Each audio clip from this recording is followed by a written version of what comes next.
All right, so in this video, we are going to take a look at the packet called Program Resources.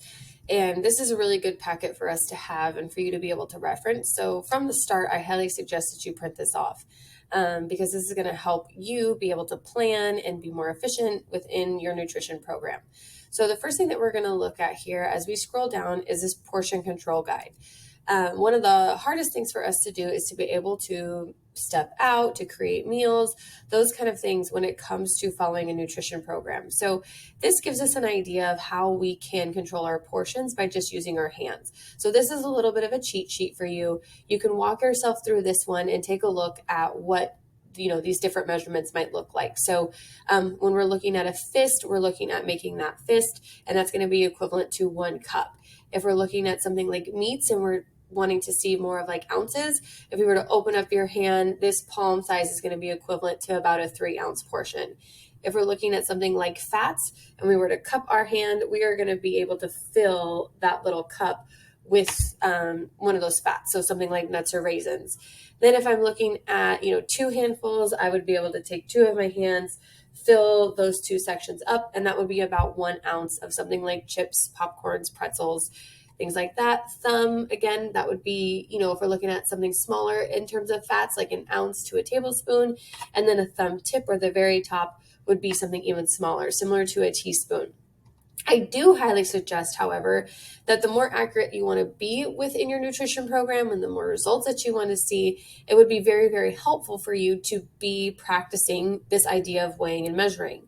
So there's another sheet in here that talks about measuring equivalents. A lot of the time, the tablespoon might get lost somewhere or what have you. So we give you some options as far as 1 tablespoon would be equivalent to 3 teaspoons and so on and so forth as you go down through this piece here. The next thing that we're going to look at is times and temps of how to cook certain items. These are some questions that we get a lot as far as how long should I cook something for, especially when it comes to veggies and meats. So this gives you just a really quick rundown as far as things like asparagus, potatoes, onions, zucchini squash, Brussels sprouts. And this is not the only way that you can cook them, but this is probably the most beneficial way to cook things like this.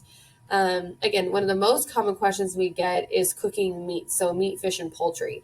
This gives you a really easy guideline as far as how long chicken breast should be cooked, what temperature it should be cooked at, and what that internal temp should be. They have fish, they have steak, we have pork, we have lamb, and even something as simple as eggs as well.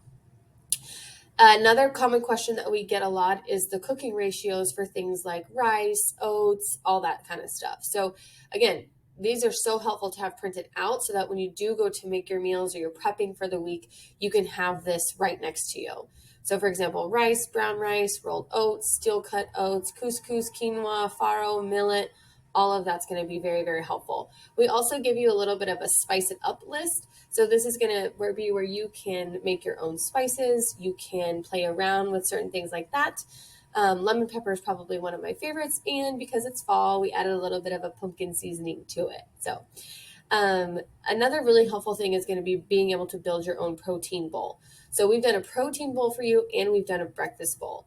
If you reference the point system that you have, you can take a look at these in the upper left. And so, for example, this first one for most of us is going to be a really good option because it's a 3-point bowl. So what that's going to allow you to do is it's going to walk you through how you can create that bowl for yourself. Same thing down here at the bottom. We're going to do that for the protein bowl. That one's 4 points, and you can keep going, 5 points. And then you have your breakfast bowl, which is going to be 4 points. You have things like quinoa, oats, sweet potatoes, fruits, toppings, all that good stuff. We do the same thing for protein shakes. I highly recommend the Driven Nutrition protein that we carry at the box to be your main base in all of these. So here are some options for you. Highly recommend orange creamsicle, so delicious.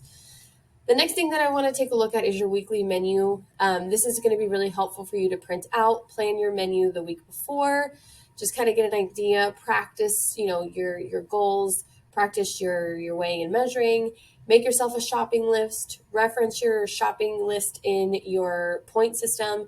And then this is really important for you to just take a look at, understanding that nutrition is the base to all of what we do, right? Without nutrition, we are not going to be able to sleep well, we're not going to be able to train well, and we're not going to be able to live well.